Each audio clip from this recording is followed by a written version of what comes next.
Bon, si tu veux éviter de finir en tôle à Dubaï, va falloir que tu m'écoutes, au cas où si t'as prévu de voyager là-bas. Alors, je sais pas si vous connaissez Denis Balbir, qui est un commentateur de foot, qui est retraité, je crois, maintenant.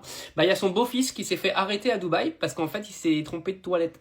C'est-à-dire qu'au lieu d'aller dans les toilettes des hommes, il était dans les toilettes des femmes. Donc là, c'est le bordel. Denis Balbir a utilisé les médias justement pour médiatiser l'affaire parce qu'il a demandé à Emmanuel Macron de lui filer un coup de main. Pourquoi? Parce qu'en fait, son beau-fils a été placé en garde à vue. Il a été relâché suite à la plainte. Je vais te raconter l'histoire. Mais c'est surtout qu'à la suite du fait que la dame ait retiré sa plainte et qu'il a été viré de garde à vue, bah ils ont décidé de lui retirer son passeport. Il n'a pas le droit de quitter le territoire. D'accord? Alors, ils vivent un cauchemar, hein, ça fait un petit moment que ça dure. Ce qui s'est passé, c'est qu'ils étaient en voyage à Dubaï, comme ils le sont souvent. Et apparemment, son beau-fils a eu un énorme problème gastrique, mais vraiment un énorme problème intestinaux, etc. Il pouvait plus attendre. Donc du coup, il a couru aussi vite qu'il a pu. Il a été aux toilettes, sauf que bah il a trouvé les toilettes des femmes en premier, je pense, et qu'il a pas pu attendre. Et bah le problème, c'est qu'en allant aux toilettes, bah il a fait tomber son téléphone.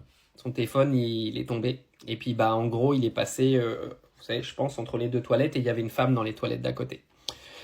Donc elle a cru qu'il l'avait filmé, bah elle a été portée plainte et s'est fait choper naturellement parce qu'à Dubaï de toute façon tu peux pas t'en aller. Hein.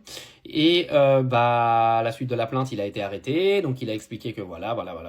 Bref, elle a retiré sa plainte, la garde à vue s'est terminée, sauf que bah les Émirats ils veulent pas le laisser partir. Donc je pense qu'ils sont en train de faire une enquête globale pour savoir ce qui s'est vraiment passé. Mais là, le papa, hein, donc Denis Balbir, en appelle au gouvernement français pour lui filer un coup de main parce qu'il est retenu là-bas. Pareil, c'était juste pour vous prévenir hein, que quand vous venez à Dubaï, renseignez-vous bien sur bah, tout ce que vous pouvez faire et ne pas faire. Parce que c'est pas un pays comme la France, hein, tu viens pas, c'est pas McDo quoi, hein, tu viens pas comme tu es quoi. C'est-à-dire que, ok, problème intestinaux et tout, je peux peut-être comprendre ce qui s'est passé, mais c'est un accident malencontreux.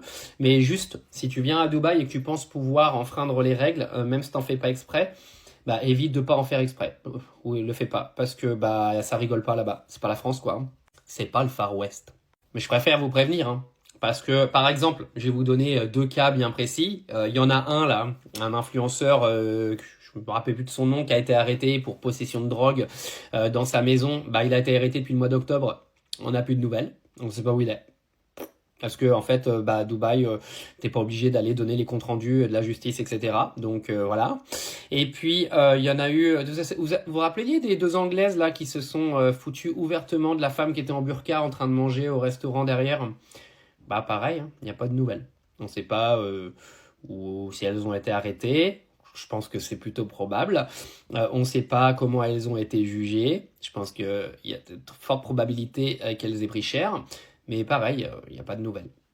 Alors, juste, tu viens à Dubaï, bah, respecte les droits, les lois et tout, quoi.